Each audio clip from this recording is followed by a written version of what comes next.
ইলেকশনটা যে আমরা সুষ্ঠুভাবে করতে পারছি সেই জন্য আমি আমার দেশের মানুষের প্রতি, জনগণের প্রতি আমি আমার কৃতজ্ঞতা জানাই। এই ভোটের অধিকারের জন্য অনেক সংগ্রাম করেছি, অনেক জেল জুলুম, অত্যাচার, বোমা, গ্রেনেড, অনেক কিছু আমাকে মোকাবেলা করতে হয়েছে, কিন্তু মানুষের ভোটের অধিকার মানুষের হাতে ফিরিয়ে দিতে পেরেছি। আজকে জনগণ সেই ভোটের অধিকার পেয়েছে।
বিএনপি একটা সন্ত্রাসী দল, তারা কখনো নির্বাচনেই বিশ্বাস করেনি।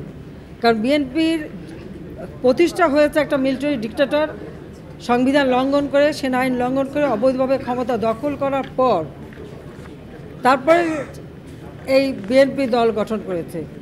কাজে এরা তো আসলে ভোট কারচুপি, ভোট সিল মারা আর মানুষের ভোট কেড়ে নেওয়া, এটাই তো তাদের চরিত্র। এবং সেই সুযোগটা তারা পাচ্ছে না, আর সেটা করতে পারবে না বলেই তারা ইলেকশনে আসে না।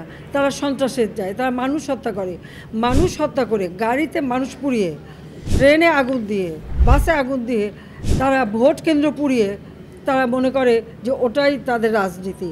আর এটা করতে যেয়ে জনগণ তাদেরকে প্রত্যাখ্যান করেছে।